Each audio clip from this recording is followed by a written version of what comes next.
দেখুন বন্ধুরা, রেডি হয়ে গেছে আমার পান্তুয়া রেসিপি। এটা কিন্তু খুব নরম হয়েছে। আপনাদের এটা কেটে দেখাই একটা। দেখুন কত নরম হয়ে আছে।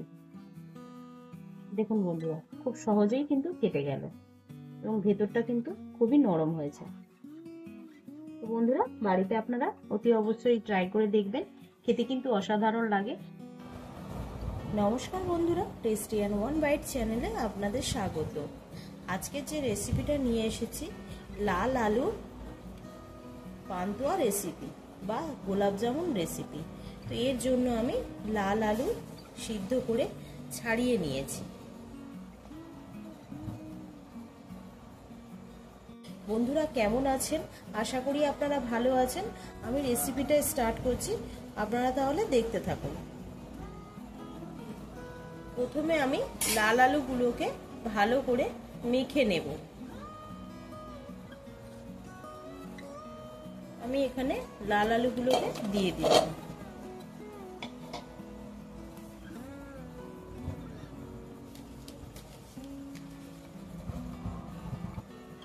এগুলোকে আমি এইভাবে মেখে নিচ্ছি। আপনারা চাইলে এটা কিন্তু গ্রেটারে ভালো করে গ্রেট করে নিতে পারেন, যাতে করে কোনো লাম্পস না থাকে। ভালো করে গ্রেট করে নিতে পারেন।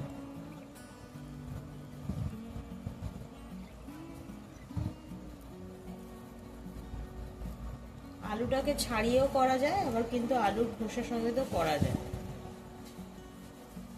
কোনো অসুবিধে হয় না। আপনারা চাইলে খোসা সমেতও করতে পারেন।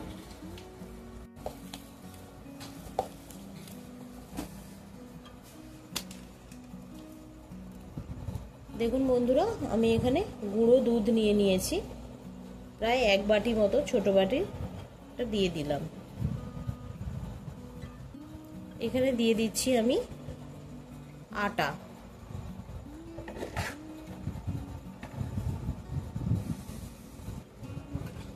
এখানে আমি অ্যাড করে দিচ্ছি বেকিং পাউডার। এবারে আমি এটাকে ভালো করে মেখে নেব।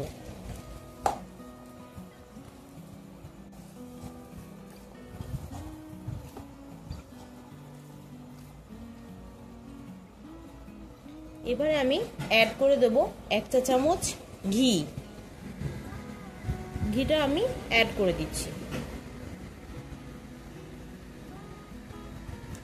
ভালো করে আমি এটাকে মেখে নেব।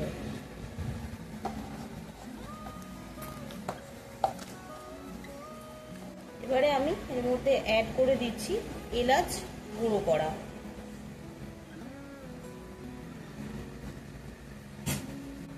এলাচ গুঁড়োটা লাস্টে অ্যাড করলাম এই কারণে, যাতে এলাচের ফ্লেভারটা ভালো থাকে, সেই জন্য। আবার আমি এটাকে ভালো করে মাখিয়ে নিচ্ছি। এখানে বন্ধুরা আমি ন্যাচারাল কালার করব বলে তার জন্য বিট নিয়ে নিয়েছি। বিটের যে বিটরুটটা বেরোবে সেটা আমি ইউজ করব। দেখুন বন্ধুরা, এখানে আমি ইন্ডাকশানে একটা পাত্র বসিয়ে দিয়েছি। দিয়ে দিচ্ছি 1 বাটি চিনি। এই বাটিটায় মেপেই আমি 1.5 বাটি জল দেব।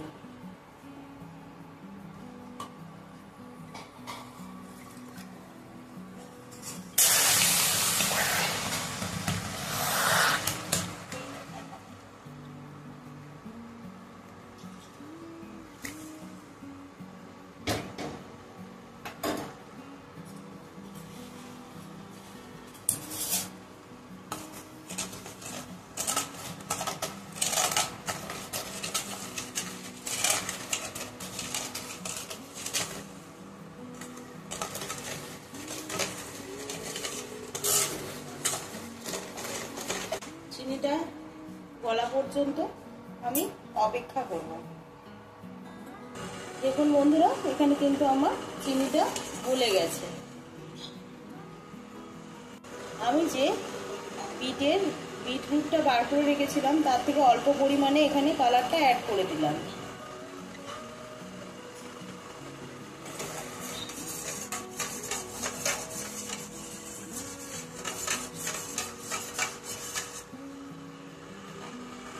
আমি কিন্তু এখানে পুরো ন্যাচারাল কালার ইউজ করছি। এবারে আমি এই চিনির সিরাপটা ভালো করে নেড়ে চেড়ে ভালো করে ফুটিয়ে নেব। এখানে কিন্তু চিনির সিরাপটা আমার রেডি হয়ে গেছে। এদিকে যে ব্যাটারটা রেডি করে রেখেছিলাম এগুলোকে আমি অল্প অল্প করে নিয়ে গোল গোল করে নেব।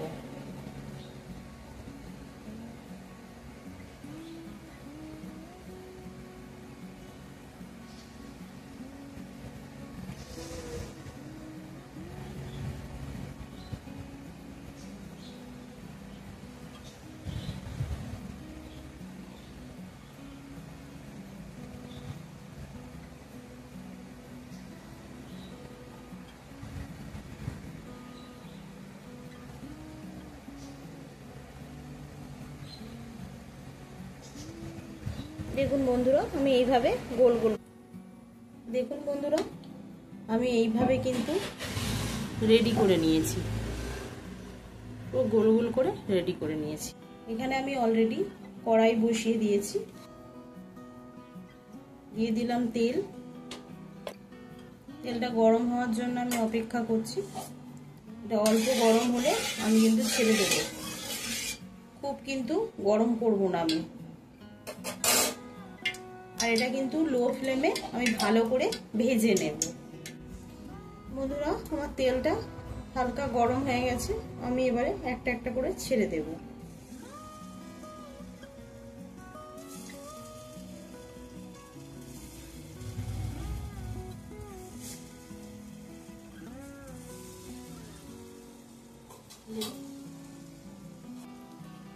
একদম লো ফ্লেমে রেখে নাড়াচাড়া করে আমি লাল লাল করে এটাকে ভেজে নেব।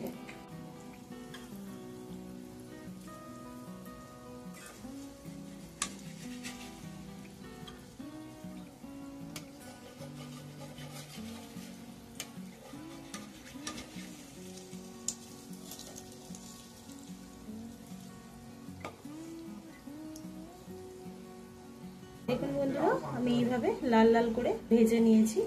এবারে আমি এগুলোকে নামিয়ে নেব। দেখুন বন্ধুরা আমি আবারও আর একটা স্টেপ ছেড়ে দিচ্ছি।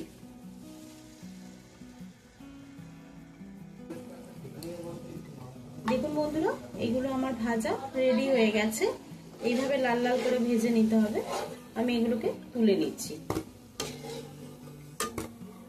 দেখুন বন্ধুরা এইভাবে কিন্তু ভাজা হয়েছে। এবারে এগুলোকে নিয়ে আমি রসের মধ্যে দিয়ে দেব। রসের মধ্যে আমি এগুলোকে অ্যাড করে দিলাম।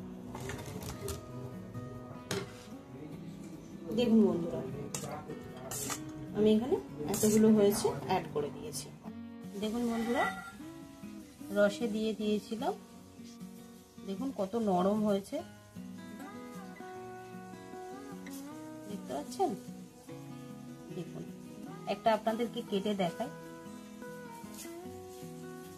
খুব সহজে ভেঙে গেল এবং ভেতরটা কিন্তু খুব সুন্দর হয়েছে। দেখুন গালে দিলে একদম মিশে যাবে। বন্ধুরা বাড়িতে আপনারা এইভাবে ট্রাই করে দেখবেন, খেতে কিন্তু অসাধারণ লাগে। যদি আমার ভিডিওটা ভালো লাগে সাবস্ক্রাইব করে আমার পাশে থাকবেন, বেল আইকনটা প্রেস করতে ভুলবেন না। বেল আইকনটা প্রেস করলে সবার আগে আমি যে ভিডিওগুলো দেব সেগুলোর নোটিফিকেশন আপনাদের কাছে পৌঁছে যাবে। এবং একটা লাইক করে দেবেন, তার সঙ্গে কমেন্টে জানাবেন ভিডিওটা কেমন লাগলো। আজকের মতো এটুখানি বন্ধুরা, নমস্কার, ভালো থাকবেন, ধন্যবাদ।